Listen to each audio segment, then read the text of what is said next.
السلام علیکم دوستو، مذہب شروع سے ہی انسان کی ضرورت رہا ہے اور یہی وجہ ہے کہ کبھی ہمارے آباء و اجداد نے ستاروں کو اپنا معبود بنانے کی کوشش کی تو کبھی سورج جیسے بڑے جسم سے متاثر ہو کر اس کے ساتھ اپنی عقیدتوں کا رشتہ جوڑ لیا۔ یہی نہیں بلکہ جب فطرت اس سے بھی مطمئن نہ ہو سکی تو انسان نے اپنے ہی ہاتھوں سے تراشے ہوئے پتھر کے مجسموں کو بھی مقام معبودیت پر فائز کرنے کی کوشش کی، جبکہ اس کائنات کے خالق نے بھی اس اشرف المخلوقات کی ہدایت کے لیے انتہائی معتبر ذرائع استعمال میں لاتے ہوئے اپنے انبیاء بھی بھیجے اور خوش قسمت لوگ ان کے پیروکاروں میں شامل ہوتے گئے، حتیٰ کہ 571 عیسوی میں اللہ نے اپنے پیکر رحمت کو اس پوری دنیا کی ہدایت کے لیے بھیجا اور نبی رحمت صلی اللہ علیہ وآلہ وسلم کے ذریعے دین کی تکمیل فرما دی۔ آپ صلی اللہ علیہ وآلہ وسلم نے اپنی 63 سالہ حیات اقدس میں ایک عالم کو صراط مستقیم سے سرفراز کیا، لیکن اس کے باوجود دنیا کا ایک بڑا حصہ اس نعمت سے محروم رہا جس تک ہدایت کا یہ عالمگیر پہنچانے کی ذمہ داری امت کے سپرد کر دی گئی۔ لیکن ناظرین، انبیاء کے بعد مبلغین کی یہ ذمہ داری بھی اس پیغام کو پہنچا دینا تھا، جبکہ ہدایت کا اختیار اللہ نے صرف اپنے پاس رکھا اور لمحے موجود تک ہم دیکھتے ہیں کہ عالم میں کئی مذاہب وجود میں آئے جن میں سے کئی کت مٹ گئے اور کچھ کے پیروکار ابھی تک باقی ہیں۔ لیکن آج جس مذہب اور اس کے بانی کا ذکر ہم آپ کے سامنے رکھنے والے ہیں، انہوں نے اگرچہ کبھی بھی اس کو آسمانی مذہب کے طور پر پیش کرنے کی کوشش نہیں کی،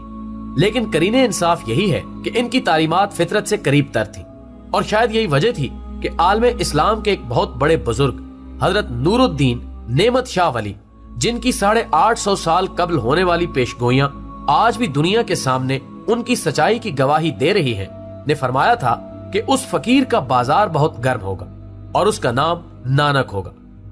یہ 15ویں صدی عیسوی کا واقعہ ہے جب سکھ مذہب کے بانی بابا گرو نانک لاہور کے قریب ایک قصبے تلونڈی میں 29 نومبر 1469 کو پیدا ہوئے، جس کو آج کل ننکانہ صاحب کے نام سے جانا جاتا ہے۔ بابا گرو نانک کے والد، جو کہ ہندو مذہب سے تعلق رکھتے تھے، پیشے کے لحاظ سے ایک پٹواری تھے، جبکہ اس عظیم صوفی کی واحد ہمشیرہ بی بی نانکی عمر میں آپ سے 5 سال بڑی تھی، جس نے آپ کی پرورش میں اہم کردار ادا کیا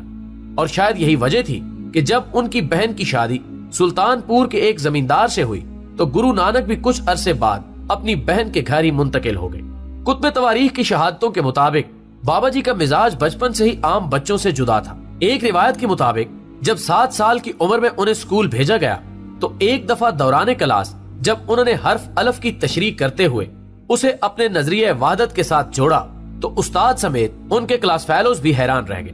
معزز خواتین و حضرات، کہا جاتا ہے کہ گرو نانک کی پیدائش کے فوری بعد ایک جوتشی کو بلایا گیا تاکہ وہ ان کا ذائچہ بنا کر ان کے مستقبل کے بارے میں بتا سکے۔ جوتشی نے ان کے والد سے کہا کہ وہ نو مولود کو دیکھنا چاہتا ہے، اور جب آپ کو اس کے سامنے لایا گیا تو اس نے دیکھتے ہی کھڑے ہو کر کہا کہ یہ بچہ آنے والے وقتوں میں بہت بڑے روحانی مقام کا حامل ہوگا، اور پھر ایسا ہی ہوا۔ نانک نہ صرف سکھ مذہب کے بانی کہلائے بلکہ برصغیر پاک و ہند کے علاوہ دنیا کے دیگر ممالک میں بھی آپ کے عقیدت مندوں کی تعداد لاکھوں میں ہے، جبکہ سکھوں کے علاوہ ہندو اور مسلمان بھی ان کو انتہائی احترام کی نظر سے دیکھتے ہیں۔ آپ کی زندگی پر لکھی جانے والی معتبر ترین کتاب جنم ساکھی کے مطابق بابا گرو نانک جب زمانے طالب علمی میں کہیں باہر نکلتے تو بادل کا ایک چھوٹا ٹکڑا ان کے سر پر سایہ فگن رہتا،